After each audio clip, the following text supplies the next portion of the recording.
आप और मैं हूं आपके साथ साक्षी झा। आज जावेद हबीब जगदेव पथ की एनिवर्सरी थी। आपको बता दें, इस एनिवर्सरी के मौके पर देश के नंबर 1 हेयर स्टाइलिस्ट जावेद हबीब खुद इस मौके पर जावेद हबीब में नजर आए और क्या कुछ कहते हुए नजर आ रहे हैं। पहले हम आपको सुनवाते हैं उनके इन तमाम बयानों को। आज मैं हूँ पटना में। हम लोगों ने यहाँ पर अनाउंस करने वाले हैं कि हम लोग यहाँ एकेडमी खोलने जा रहे हैं। बिकॉज मैं मानता हूँ कि हमेशा जब भी कोई प्रोफेशन होता है, वो चाहे नायिका का प्रोफेशन हो या आपका प्रोफेशन हो, कोई भी प्रोफेशन हो, उसके अंदर ज्ञान बहुत ज़रूरी है। और जिस दिन ज्ञान आ जाएगा, आप बहुत बड़ा कर सकते हैं। मैं मानता हूँ कि लोग बोलते हैं नाई का काम है। ऑफकोर्स मैं बोलता हूँ नाई का काम है, मैं भी नाई हूँ। लेकिन अगर हम मुझे इसको ग्रो कराना है, मुझे इसके अंदर स्किल डालनी पड़ेगी। और वो स्किल कैसे आएगी? थ्रू साइंस आएगी।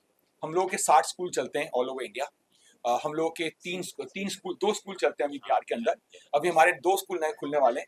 वी स्टार्टिंग है सेकंड स्कूल यहाँ पर इसी लोकेशन के अंदर, और एक हमारा स्कूल खुलने वाला है सासाराम के अंदर।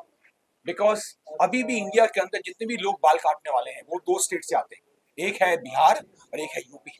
तो आप सोचो, आप चाहे बॉम्बे जाओ, आप चाहे तमिलनाडु जाओ, आप अरुणाचल जाओ, वहाँ बाल काटने वाले लोग कौन है? वो सब 2 स्टेट से। लेकिन मैं चाहता हूँ कि ये प्रोफेशन आगे ग्रो करे। बिकॉज जिसका हम लोग खाते हैं उसको लोग रिस्पेक्ट दे, क्योंकि ये प्रोफेशन रेस्पेक्टफुल नहीं है। अभी भी लोग अभी बोले नाई का काम करता, नाई का काम करता है। दुनिया का पहला प्रोफेशन नाई का काम ही तो था। लोग जंगलों में नंगे रहते थे, लेकिन सबके बाल अच्छे होते थे। और जब तक दुनिया चलेगी ना, मेरा ये नाई का काम चलने वाला है। पर अगर इसके अंदर एजुकेशन आ जाएगी, हम लोग बहुत अच्छा ग्रो कर सकते हैं। एक इंटरेस्टिंग फैक्ट मैं आपको बता दूं, भारत की कम से कम 9 करोड़ की पॉपुलेशन बाल काटने वालों की है। आप सोचो कि कम से कम 7-8% लोग बाल काटने वाले हैं। लेकिन उसमें कमी क्या है? वहां एजुकेशन नहीं है। वहां एजुकेशन नहीं है, तभी लोग उनको बोलते हैं ये बाल काटता है। क्योंकि हम लोग बालों के डॉक्टर हैं। और बालों के डॉक्टर कब बनते हैं? जब आपके पास उसकी साइंस है। बाल काटना साइंस है, बाल काटना कोई आर्ट नहीं है। बाल काटना आर्ट होता है जब उसके अंदर एजुकेशन नहीं होती है। लेकिन जैसे उसके अंदर एजुकेशन आती है, आप बालों के साइंटिस्ट बन जाते हैं। आई मीन जावेद हबीब अगर आज 1000 सैलून चलाता है लीगल, और कम से कम 60 स्कूल चलाता है लीगल, वो ग्रो कैसे कर रहा है? क्योंकि ये सिस्टमाइज बिजनेस है। और जो सिस्टमाइज बिजनेस होता है ना, उसका बेस एजुकेशन होता है। मतलब मैं एक तरह का मैं बोलता हूँ कि हम लोग बालों के मैकडोनल्ड हैं। और मैकडोनल्ड कैसे चल रहा है? सिस्टम के थ्रू। अगर मेरी ब्रांड के अंदर 30 लाख या 40 लाख हेयर कट होते हैं महीने के, सॉरी साल के, तो सिस्टम के थ्रू हो रहा है ना। जरूरी जावेद हबीब बाल काटेगा, लेकिन इसकी सालों के अंदर जो भी काम कर रहा है, वो जावेद हबीब पे साइंस लेके चल रहा है। तो इफ नॉट 100%, कम से कम 80% तो सेम काम कर रहा है। अब बात करेंगे इसके फीस स्ट्रक्चर की।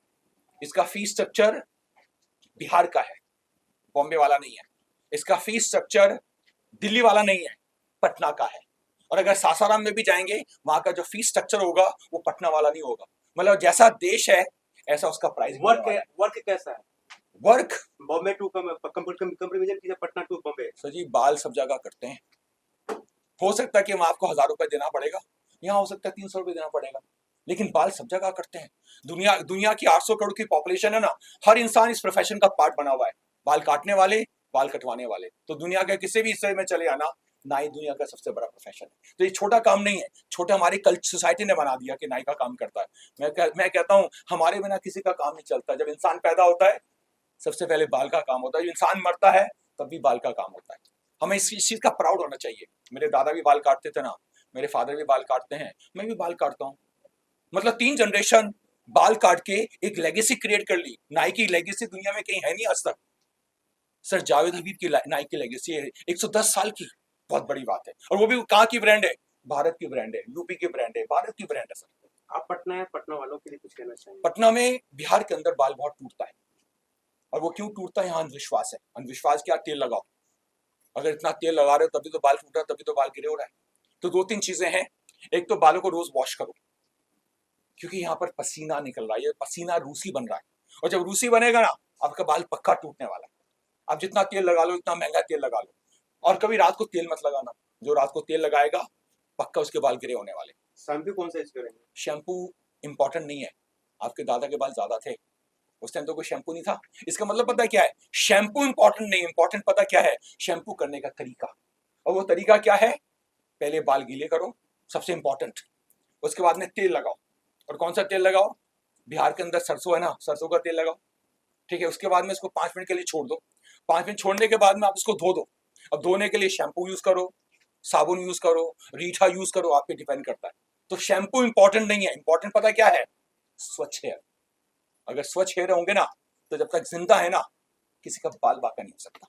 इसको फॉलो करना है। जिनके बाल चले जाते हैं फिर उनको जिसके वापस बाल कैसे? चले गए ना, चांसेस कम है, लेकिन अगर आपको पैसा है, ट्रांसप्लांट करा लीजिए। लेकिन उसकी भी गारंटी ये है कि 50% बाल ही आएंगे, सारे बाल आने वाले नहीं है, और उसके लिए आपको अच्छा डॉक्टर चाहिए। जो बैड सेल्स हो गया है उनका क्या? सर जी, उसका कोई आंसर नहीं है, उसका कोई आंसर नहीं आने। आजकल इश्तिहार आते हैं, ये कर हो जाएगा, ये हो जाएगा। एक बार बालों का क्यूटिकल अंदर से मर गया ना, उसका बाल वापस आना मुश्किल है। हाँ, हम लोग ट्राई कर सकते हैं। ट्राई कैसे कर सकते हैं? प्याज, आई थिंक प्याज सबसे अच्छी चीज है। अगर आंखों से पानी निकाल सकता है, यहाँ से बाल भी उगा उसका सकता है। साइड इफेक्ट प्याज का? प्याज का साइड इफेक्ट नहीं हो सकता। तो आप क्या करेंगे? आप फ्रेश प्याज का जूस निकालो, तेल नहीं, जूस निकालो, और उसको यूज करो तेल मसाज की तरह, तेल लगा के आप उसको हर दूसरे दिन लगाओ, और वो 5 मिनट में सूख जाता है। जैसे सूख जाता है उसको धो दीजिए। मेरा मानना ये है कि शायद 70-80% बाल वापस आ सकते हैं, लेकिन उसकी कंडीशन क्या है? एज। अगर आप 80 साल के बालों पे लगाएंगे ना, हो सकता है बाल वापस ना आए, लेकिन अगर 40 पे लगाएंगे, 50 पे लगाएंगे, बाल आने के चांसेस है। और मेरे होते हुए भारत के अंदर कोई गंजा नहीं हो सकता, लेकिन मुझे सुनना पड़ेगा। और सुनना क्या पड़ेगा? स्वच्छ हेयर, स्वच्छ बिहार, स्वच्छ भारत। तो देखिए, आज जावेद हबीब खुद इस आउटलेट पर आए हुए थे और उन्होंने ये बड़ा ऐलान भी किया। उन्होंने कहा कि इस आउटलेट को जल्द एकेडमी बनाया जाएगा, और इसी के साथ ही उन्होंने ये भी बताया कि अपने बालों को आप सुंदर कैसे रख सकते हैं और आपके बाल ना झड़े, इसको लेकर भी कई सारी टिप्स दिए।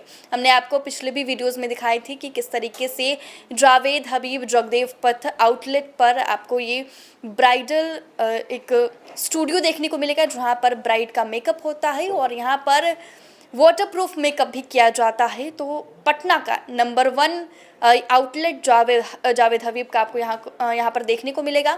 फिलहाल के लिए इस खबर में बस इतना ही। आप देखते रहे न्यूज़ फॉर नेशन।